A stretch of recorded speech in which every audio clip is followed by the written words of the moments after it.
felt so dizzy. I lack of energy. I was always tired. So I went into Google. I Googled the symptoms. So I hear it's low blood. And I'm like, low blood? Me? How? So I decided to go to the doctor. And then when I got to the doctor, he said, but your symptoms, we need to take your blood samples so that we're able to tell what's going on. So I came back after 2 days. The doctor was there telling me the results, what it means. He told me my hemoglobin is very low.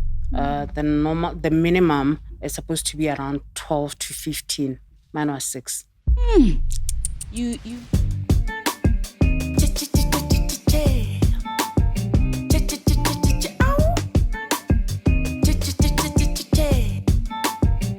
just the product of children, black sheep, rebels to society is that deep, swimming with the sharks, it's a doggy hour, better shop in your face before you get chopped, girl, rock with me, if I lose my way in your heart, you get lost in mine, talk with me, if you ever run out of luck, just go back in time, well, he by design, and girl, you're all mine.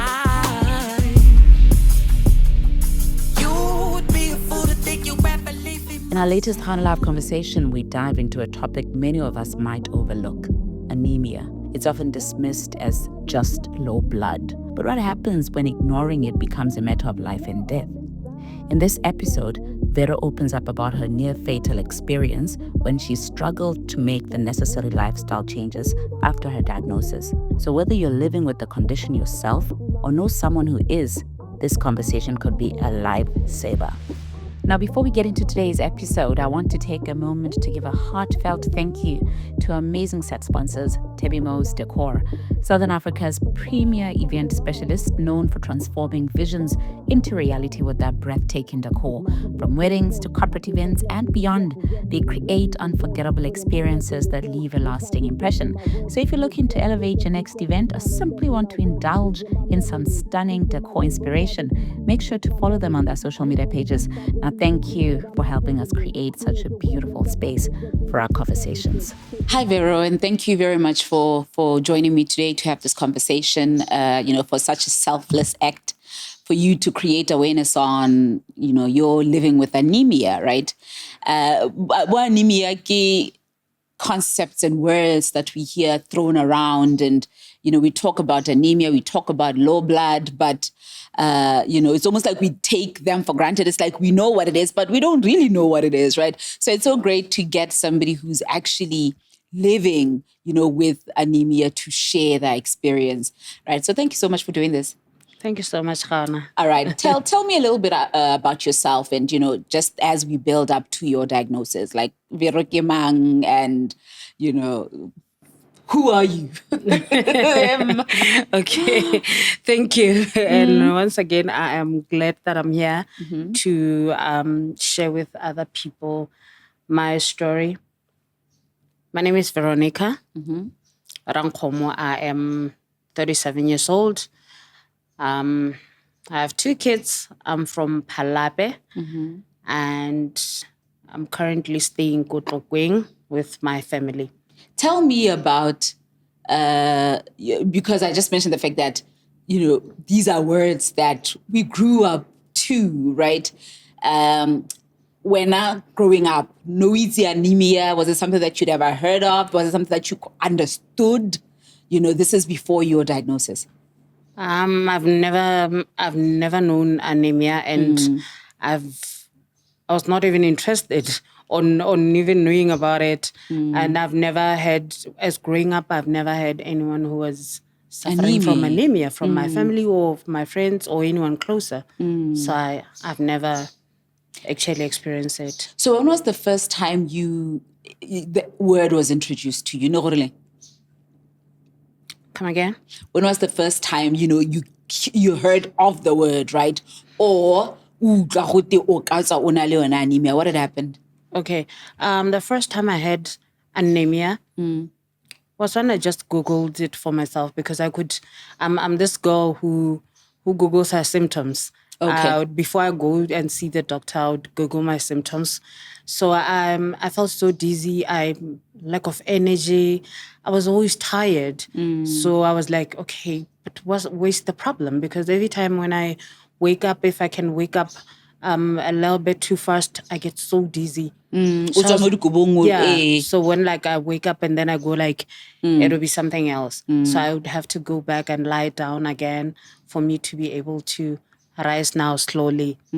So I went into Google. I Googled the symptoms, all of those symptoms. So I hear it's low blood, and I'm like, low blood, me? How? But I'm this girl. The people that know me know very well that I drink a lot of things. I drink your moringas. I drink your all kinds of herbs. I drink everything. I drink your okra. I drink. They consider me the healthiest person You are ever. that girl. Yeah. So I'm always carrying some bottle with water mixed it, with something. I never just drink water alone. So I just discredited myself. Right, I can't have low blood. So I Googled again. It gave me anemia. And I was like, anemia? Where could I have got that? And then, yeah, that's how I got to now realize there is anemia, there is low blood. Yeah, no. At what point do you go to the doctor? Because here you are Modina Lincoln. Like, Yeah. it can't be me. Like, come on, no. You know what I mean? So at what point now do you actually go to see the doctor? Because I need to take this seriously. Yeah.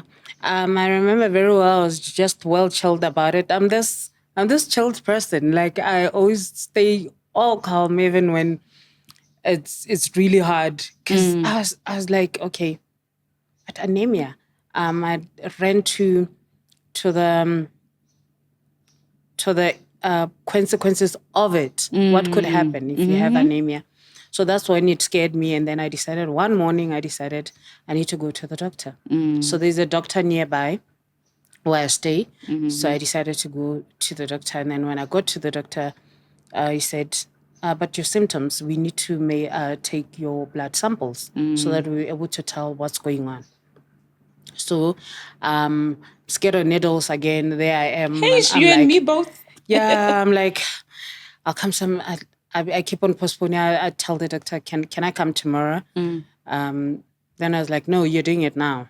Because the symptoms the symptoms that you're giving, it sounds hectic a little, though you don't take it serious. Then there I am. They took my blood sample, and then they said I should come after 2 days to come and collect the results. Here I am. I come after 2 days. I don't know why I was consistent. I'm never consistent that much. So I was like, okay. After 2 days, I came because I was really interested. I wanted to know what's going on with me. I'm going to die, as Google was saying. You know? Yeah. So I came back after 2 days, and then I checked it. The doctor was there telling me the results, what it means. He told me my hemoglobin is very low. I was saying the normal one, the minimum is supposed to be around 12 to 15. Mine was 6. Yeah. And then I was like, what is hemoglobin again? You know what I mean? Now, Like the last time I did science was when I heard of hemoglobin was when I was at tertiary in passing, and I heard about hemoglobin when I was doing my JC or something, or my BGSE. Yeah. So I was like, what does that mean? So yeah, he said, this is bad, Veronica. I'm really sorry that I have to share with you that it's that bad, but it's bad. Because some doctors, when you're at 6, they decide to do blood transfusion. Yeah, because you are at a stage whereby now the blood that is in your body is for survival, for the vitals only, not for you. Now, I think that was the bitter truth that I had to hear so that I take action, because I just told my doctor, just tell me everything that I need to know about this. so that I be able to know what I'm dealing with. So I decided to accept the truth as it was. And yeah, that's What- when I heard about anemia. What then, following your diagnosis, right? What changes did you need to make? Especially because here he is saying, ideally you should even be getting a transfusion, but then instead of a transfusion, what then do you get? What's that? So now that's where the whole 360 turn comes in, because now he's telling me about my diet, that I have to change my diet. I have to start exercising. I have to start taking supplements. And I'm this girl who are easy on out. I hate having a protocol to follow. Yeah, I just want to wake up, bath and go to work. I don't want to be there having to prepare my molasses before I go to work, having to prepare my green tea, having to prepare something to eat that is specific, because you are saying a lot of fiber, a lot of iron rich foods, your spinach, your liver. I have to change taking all these greasy foods. I literally have to take a lot of fiber. So I had to change everything. I used to go to gym, but I would not go to gym consistently. I would just go to gym to flex, not for my health. To flex, indeed. Yeah, to just go there, the girl to get there, take pictures. Yeah. Run on the treadmill, go home. But now there's now a goal. There's something that I need. I have a reason to go to gym. And that was the most frustrating thing ever, because I didn't want to change my lifestyle. Did you though? I did. Okay. I did. Those people who know me, before I was diagnosed, I was weighing 102 kgs. Yeah. Now I'm at 82. Oh, girl. Yeah. It was that bad. Yeah. And how long ago was this? This was, okay, now knowing about anemia, it was a year ago when I changed everything. I changed I heard about it March last year. Yeah. That's when you were diagnosed. That's when I was diagnosed. And then the change came effectively from April, I think, until now. Oh, wow. Yeah. So how has it been? How has this lifestyle change been? Would you say now, did you start feeling better? And how soon after the lifestyle change did you start feeling better? I would say after 3 months, I could see the difference. I could see my body. There was change in my body weight. And I was like, maybe it's because I'm thinking a lot about it. Maybe that's why I'm losing weight. But now I had changed to eat all these greasy foods. I was now into your korong, your lebele, all of those things, rich in fiber, and your spinaches and your livers. So the difference that I saw was when now I started the diet. I think it was around 3 months now. And then, everything just changed because... Okay. What happened? I just remembered something. Okay. Can I continue? And then, after the diet change, and I was now doing my jogging, and at the back of my mind, it was worse because now I go to the doctor as usual for my checkups. I get there, he tells me he feels I have anxiety. And then there I am, and I'm like, what is that again, guys? I think I don't want a lot of burden. Then the doctor's like, it's not a burden. It's something that happens. Unfortunately, we react differently to different things. So is he saying the anxiety could have been induced by your diagnosis? This is a separate thing. Anemia. Maybe the anxiety, or was there a connection? There was a correlation, yeah. Because he was saying since that time that I was diagnosed until the time that I went for a checkup, I think it was like after 6 months or so when I went for a checkup. And then he said he diagnosed me again with anxiety because he was saying the more he kept on saying, stop thinking about it, stop thinking about it as if this is the end of everything. Because now it seems like you are taking a lot of time thinking about this thing. And the more you think about it, the more it drains you. Now it becomes stress and it's going to take longer for you to recover. But anemia is so manageable if you just follow the lifestyle change and boom, you'll be back to normal again. Yeah. So, but why were you stressing so much about it? Because okay, it was my first time to experience that. I've never had anyone close to me, my friends, my family, no one. I've never experienced anyone who had anemia. So I was like, what if Google is telling the truth? Maybe my doctor is just trying to be nice about it. And what was Google saying that was stressing you? Google was saying if you don't follow these lifestyle change, it might even lead to death because you're literally living without enough blood supply in your body. So that's the biggest thing that is stressing you out. Yeah.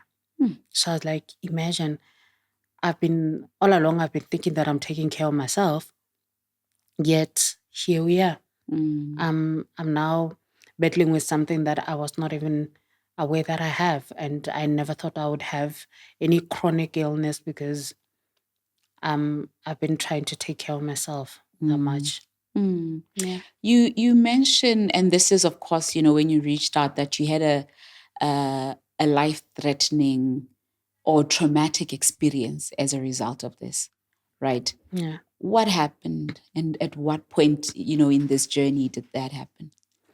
Okay, I think after around 6 months, I was tired. I was tired of taking your molasses because the doctors strictly told me that your molasses is a go-to all the time for you to recover as fast as you would want to. Your molasses is the way to go, and then your iron supplements. They smell bad, those pills. So yeah, imagine having to take all of that every time in the morning. There you are with pills, and in the afternoon when people, like in the morning when people go to fend for magwinya and all of that, there you are. You have to be considerate. In my week, I'm only going to take a fat cake once a week because here I'm trying to manage something that I don't know what's going to trigger it. Yeah. I just got so tired. I just got so tired of taking because I could see myself finishing one bottle of molasses, throw the bottle, buy another one, throw the bottle. There I am at third bottle. And then the doctor was like, we can't keep on checking it a lot of time frequently. So you'd have to wait up for about 3 months and take those molasses and iron supplements and eat right, exercise. And then we'd check after that so that blood supply in Ntsinyana, so that it could be better when we come and check again. Yeah. So, yeah. So when you got tired, did you completely just stop, or were you inconsistent now? Right. Yeah, I was so inconsistent because the moment I told myself I'm tired, I'm this person who never shares stuff. I keep so you're keeping it to yourself. To myself. Everything, every little thing, I keep it to myself. I never share with anyone. And I don't know. That's just how I am. I look okay, but I'm not okay. Yeah. So there I was. Everyone thought I was okay. I was not. Because now I've stopped my iron supplements. I've stopped eating right. I was like, at the end of the day, let it be what it has to be, because before I was diagnosed, I was eating everything that I was eating everything that I wanted. I didn't go to gym. I was just there. So let it be. Then I left everything. Yeah. Until what happened? Until the dizziness came. Yeah. The dizziness came and it came out stronger. I started looking at my skin when I try and apply the body lotion. After I bath, I still remain dry. My skin had the sound that it made when I apply. Yeah. It was like, and I was like, yeah, ne, we're at it. That thing might be back, though I just ignored it. I started feeling so pale. I started feeling I could not walk. Lightheaded, weak. I'll be so weak. For me to wake up from my bed to go to the other bathroom, it's not even far, man. But that distance, it was like I've just walked miles. And I was like, no, that's this too bad. So I had just decided I'm going back to the doctor. And this time around, I started having the self-talk. This time around, I'm going to do it right. There I am affirming myself, I'm going to do it right. I'm not going to leave the pills and all of that. I dress up again because I didn't have so much courage because no one knew about it. How can they give you courage when they don't know what you're going through? Yeah. I could not even tell my husband. I could not even tell my kid. Oh, my kid it's the one that I shared with a little because that's my best friend. She's 16. Okay. Yeah. So that's one person that I had decided to share the story with. The diagnosis. Yeah. So this whole time, even as you take molasses and you're not sharing. Okay. And she's like she likes to tease me. She was like, we're now at molasses. And I was like, yeah. Yeah. Yeah. I was like, yeah, that's where we are. And then I went back to the doctor. I went back to the doctor. I was given the same pills. Then I asked the doctor, can you give me something that does not smell blood? Because these pills, they smell bad. Can you give me something? Then I was like, hemoglobin, I think that will do. And I'm like, go try that. Get to the pharmacy, I get the hemoglobin. It's even worse than what I was taking. Yeah. It smells so bad, like it smells blood. So I was like, okay, let me go to my normal pill that I was given initially as an iron supplement. There I am. I'm going back to my normal now. And I'm like, okay, let me try take this normal one, the pill that I was given initially. And then I take my spinach, I take my liver consistently. There I am now, giving myself courage. Yeah. And I have not told my daughter that. Is that bad? Yeah, because I didn't want to scare her. Yeah. So I decided on my own, that's what I'm going to do. And then, yeah, I did. And I got tired again until I collapsed at work. The basement thing, I was alone.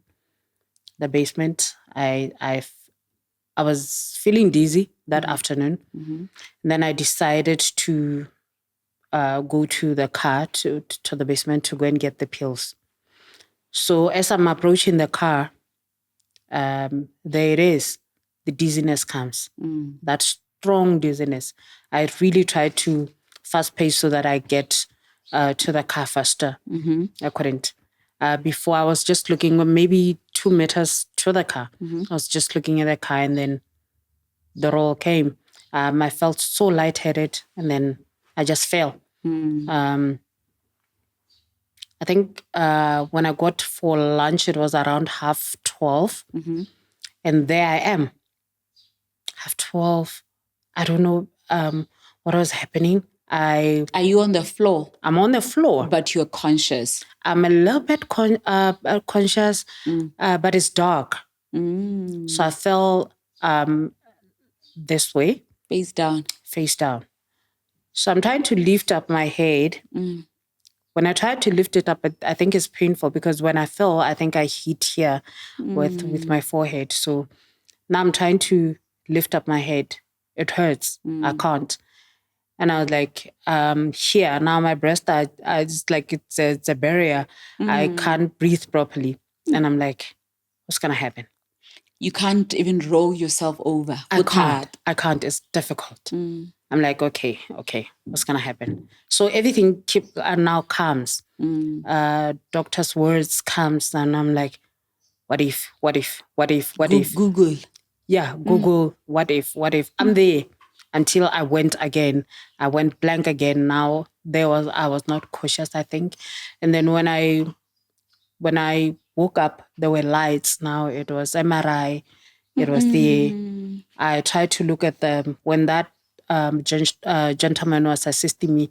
I'm trying to look at the time when he was wearing this bright watch, and I look at the time. It was saying 3:21, and I'm like, the whole time I was here. So I'm trying to picture everything, and I'm like, what happened? Yeah. So you passed out kana kwa lunch, you were there until 3. Okay, what goes on to happen then? What happened now is I'm thinking maybe I was gone. Yeah, maybe I was gone. I was gone because I got unconscious and then got conscious and then wake up again, went back again, and I was still there, lying there. And man, I felt it was God. Yeah, I felt like it was God who saved me from all of that day. Who found you? Because clearly, then I'm assuming afterwards somebody says to you, what is the story now that you get from whoever it is who saw you lying there? Okay, as I was lying there, I could hear, but from a very deep end, I could hear somebody asking me, what's your name? What's your name? I can't talk back, but I wanted to tell him so that I get help faster because I was feeling so weak. I felt like I have a certain period of time. You're running out of time. Yeah. So I tried to answer. My voice couldn't come out. So this gentleman kept on. I think he was panicking also because I could feel his hands when he was touching me. He was shaking. Yeah. Then I finally, maybe something just told him, just call MRI. So he called MRI, and then they got there. I think that's what he said when he told me, Kana, I found you here and you're lying down and you're trying to raise your hand. You couldn't raise your hand. Yeah. And then he was saying he was really shocked. And it brought something to her to him, I mean, because something of that similar situation happened go siding ya gagwe ya family. One of the siblings who kila itlhelela ole, and then when they checked when the people came ba spatala, they confirmed that the sibling was dead. So when he saw me there, he panicked. Yeah. Because it triggered that memory. It triggered that memory. So I'm there, like, okay, for how long have I been here? And it was like, I saw you here, so I don't know how long you've been here. Then I told him, I left the area, my workspace at 12:30, and there I am. I'm looking at the time, it's saying 3:21. Yeah. What then happens? Do you end up hospitalized, or are they able to stabilize you right there whenever MRI? Okay, they stabilized me right there. And now I could talk, though I was still feeling lightheaded, but I could talk. And then they took me to the doctor. So So when I get there, the tests are done. They're running around doing tests. They have to check for everything. They check the level of HB. My HB again is now at 7. And then they're still telling me it's low. This is the blood supply that you have now. It's for vitals to survive. So we'll hear what other doctors are saying to think of blood transfusion. And I quickly remembered that my GP once said, don't allow blood transfusion when you are at 7. Try the pills. Yeah. And until they now tell you it's necessary. Yeah. So there I am. I'm doing all sorts of tests. My arm was tired to be... I've been pricked. Needles after needle. So they checked everything. They even checked me for pregnancy. And I'm like, I can't be pregnant. And then the doctor's like, why would you not? Lady. Then I was like, no, go ahead, guys, because it seems like now you have every reason to drink me all the time. So they did all of those tests. After they had made all of these tests, I'm thinking, it's hemoglobin and all of that.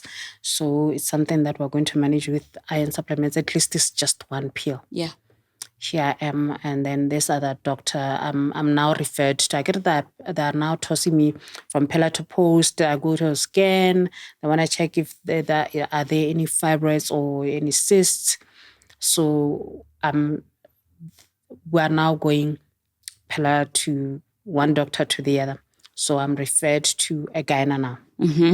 So now we go to the gyna.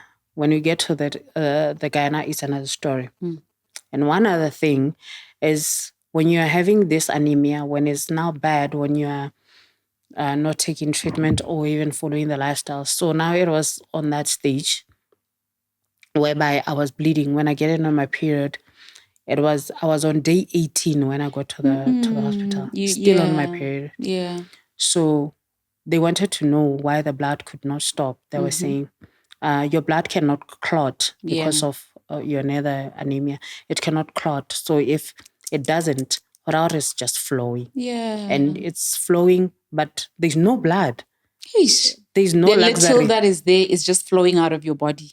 There's no luxury of you having period up until day 18. Here I am now. Gyna is trying to see what could be the problem. She makes her tests also. And then she tells me that I have endometriosis. I don't know if I'm not a doctor. Endometriosis. Yeah, they're saying I'm having endometriosis polyps.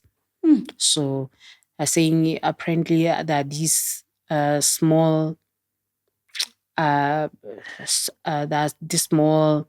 don't know what I'm going to call it, because you're saying they are now on my uterus wall. Yeah. They're just the like dikakana kind of, but they're much softer than dikakana. In the lining of your uterus. In the lining of my uterus, and they are all the way down. There I am. I'm just tired. I'm telling my gyna, can you stop the blood at least? They had given me these pills that can stop your period for some time.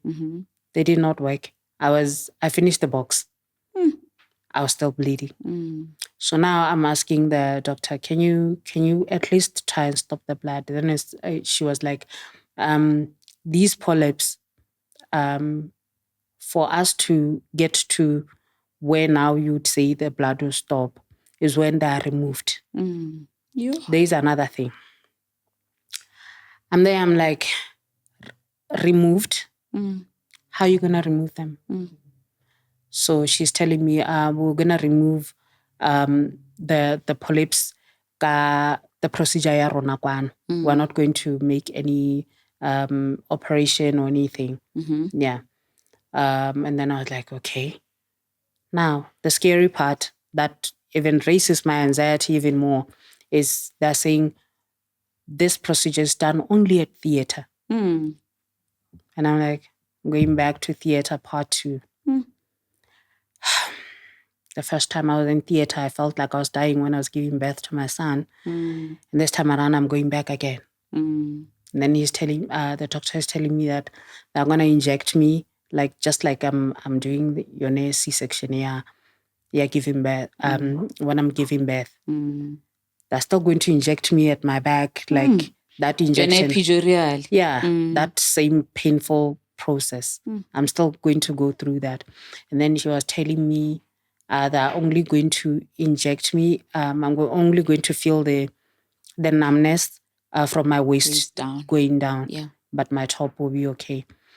And I'm having a lot of comfort because my scare was, I could hear the doctor when he was talking to others on the phone. She was like, but she's only at 7. What if something goes wrong? Yeah. Because now she doesn't have enough blood. What if, because the process, she's going to lose blood also there at theater. So what if it goes bad? So the doctor asking another doctor, and I'm just listening from far, and then I'm like,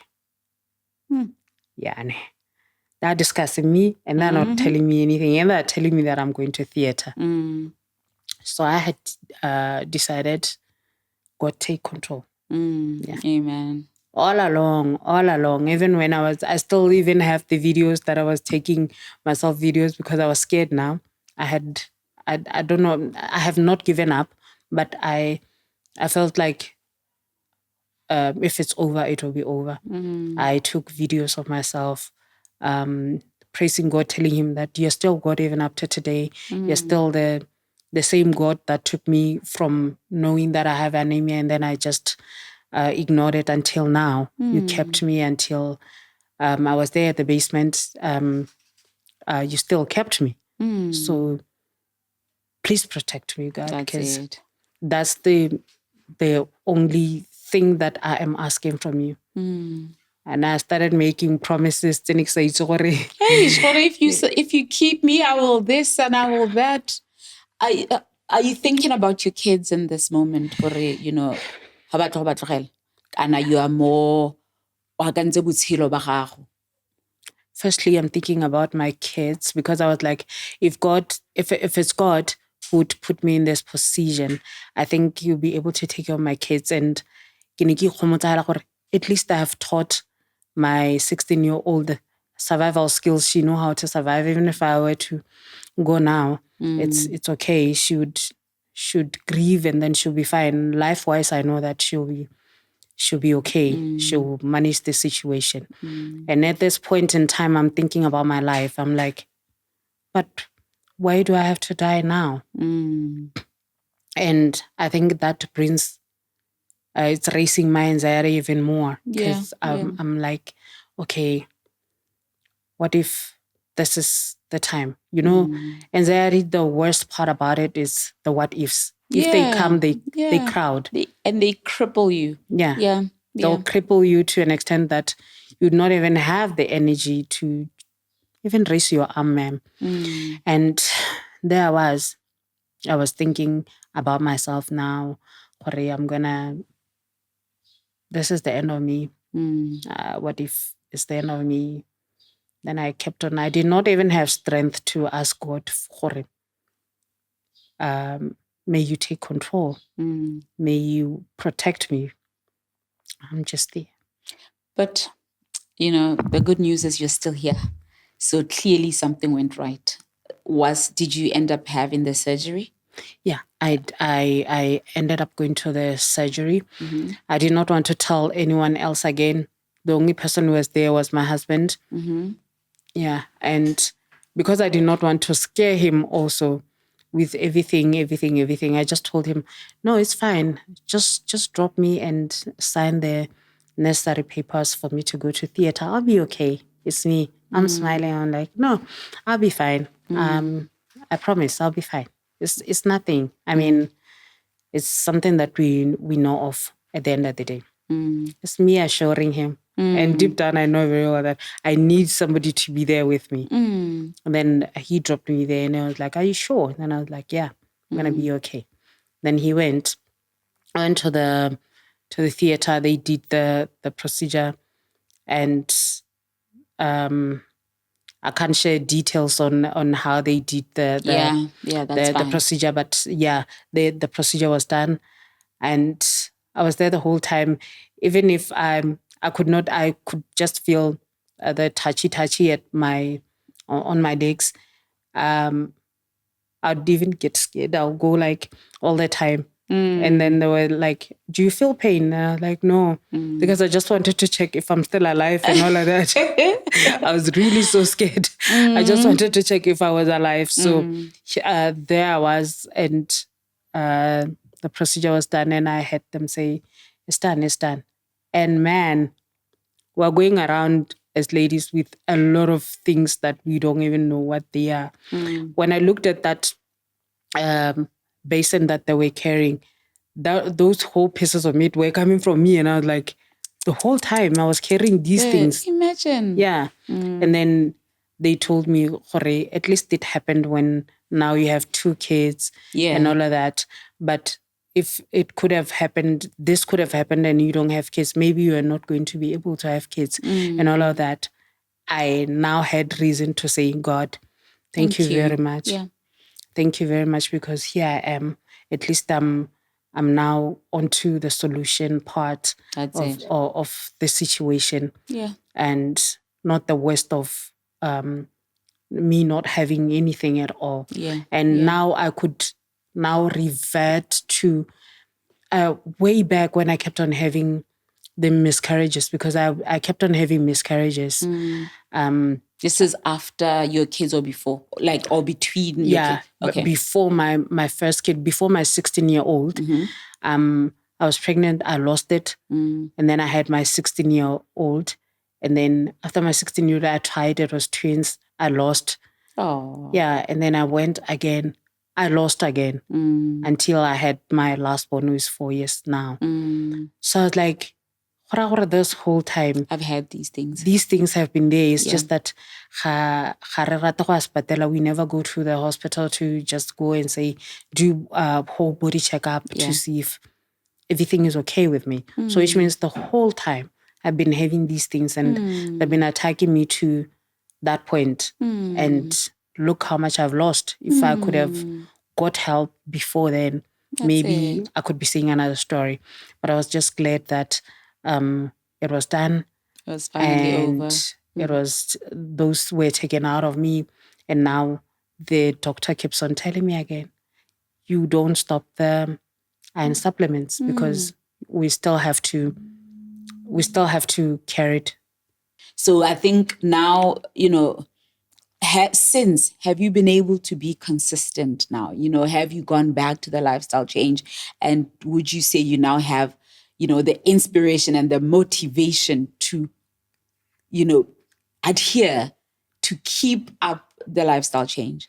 Gladly, I would say I'm now consistent. I don't skip my medications. I am following exactly what the doctor was saying I should do. I am exercising, and I've seen so much change.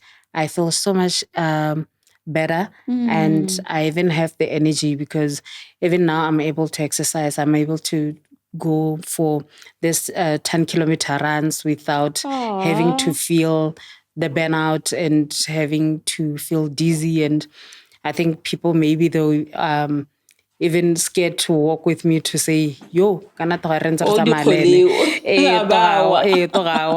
so there's no more that. Wow. Because I'm taking everything according to how I could have done hella initially. So I feel so much better. I feel so much better. Tota go reetsa the prescription nako e nngwe and follow as the doctors are saying hella as early as possible could save you from a lot of things. Because now the only thing that is left that I'm managing now is my anxiety. Because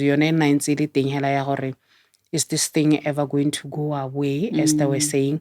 And the good news is, again, when I went to go and check for my HB, it had now moved from 7 to 12. Yay! Yeah. High five. Yeah. So it seems like consistency had made the magic. So I don't think I'll ever leave the pills until the doctor says so. Yeah. Well done on that. Yeah. Even though it took, a traumatic event, like you call it, a life-threatening event for course. you to realize just how serious this thing was.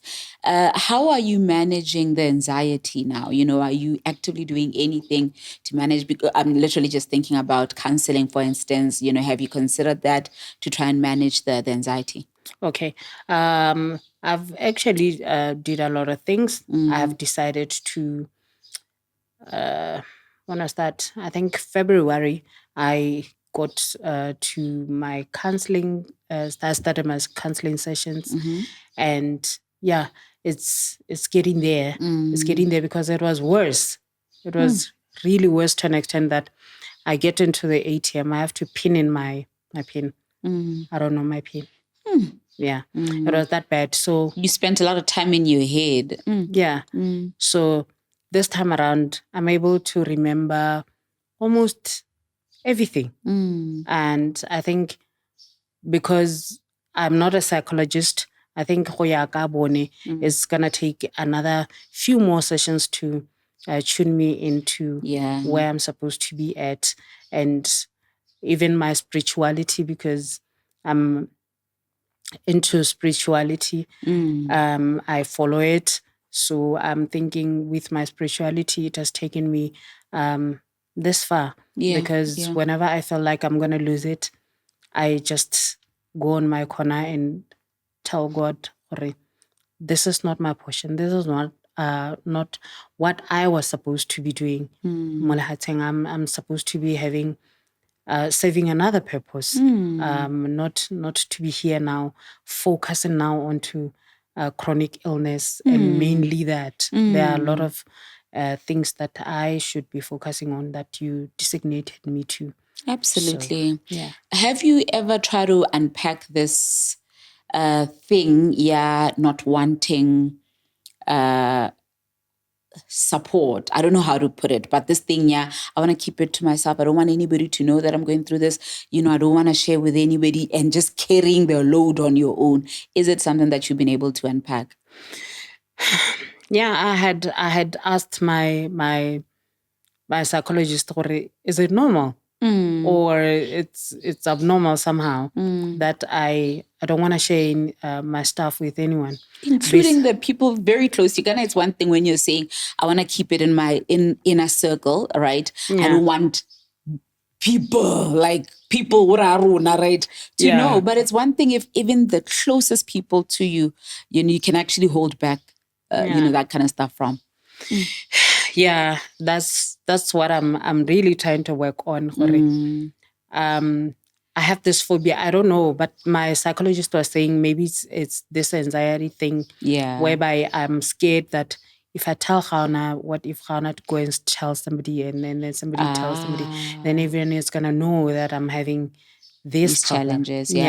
So from that time, I just decided I don't think I'm ready to share anything, no matter how good or bad it is. I'm not ready to share. So I hope with time it will change, because at least for maybe my husband and my kids and my mom, people closer. Yeah. But look at how courageous you've been. Look at where you are right now. Yeah. Look at where you are right now as we speak. You are sharing your story publicly. You are, and this is why I called it an act of service. You are empowering somebody out there when they may be going through the same symptoms and they don't know what it is. So, this is not something that I can take for granted. So thank you for the courage. I know clearly for somebody like you who really doesn't want people in your business, you don't want people knowing what you're going through, including the people close to you. For you to take a step like this is something that I really commend you for. What actually made you feel you wanted to tell your story publicly like this? Okay. I've decided to share my story because I always hear again like more Facebook as I'm browsing, people just relaxed, not really relaxed, but the way they are just playing around with the words, like ke kgona go nna le di-palpitation pelo ya me kgona go kgaoganyana go le go nyenyane ke kgona go tswa ke sedidinyana se se monatenyana the way they always say the way they always say these symptoms so casually. so casually while it's serious when you get to stage sone sa gore o itse gore how serious are they you wouldn't even be joking about them. So what gave me courage ya gore ke tla go share my story is people are ga ba itse bo diphatsa ba low blood gore low blood can kill and it can put you in a vulnerable situation to an extent that it's not just low blood now. It's something else. It trigger a lot of things because wa a lot lighter when it started. Gone gore o nne le di-palpitation yalo ha o ntse o robetse utlwa pelo ya go e kgaoga sebakanyana and it's dangerous gore re ntse o robetse o bo utlwa pelo ya go e kgaoga and then there you are you just change the sides gore no yane this is something that I'm just used to. So go mphile courage tota gore ke tle go shed a light to the people ba eleng gore gongwe ba ntse ba na le yone low blood ba filela gore ba e manager because some they decide not to go to the doctors be ba filela gore no ke ta tsa molasses ke thola ke utlwa somebody a re go tsewa moringa ke thola ke utlwa somebody ra I prescribela wa bona and then o bona kwa lapeng until the situation is no longer lightheaded now it's something else. So gongwe wena ha o to go tshwana le nna when it happens it's not just going to be lightheaded ga o to go hiwa chance ya gore o kgone go bua story sa gago gongwe is going to be the end. So as early as you feel tsone di palpitation, the lightheads, lack of energy and all of those things just emisa go self prescribe go Google gore I might be going through this o botsa Google dilo just go and see the doctor. Yeah. And you wrap it up so beautifully. Yeah. I was going to say, what your last words are, but I feel you just did it so beautifully by urging people out there, guys, now be your greatest advocates. And once again, I want to say thank you for being this person, who, has decided to amplify, awareness creation on this condition. Because very honestly, I've learned something new today because condition but I really didn't know as much as I do now following this conversation. So thank you so much, my sister. Thank you so much. Thank you once again for doing this. And I wish you all the best, in managing this condition and having a happy, healthy, full life. And I also wish you healing more your anxiety as well, that you are able to not be as crippled by fear as you say you have been. And, may you also just let light in and just know you can accept support, right? Yeah. You can be loved and supported and taken care of even by the people close to you. Yeah.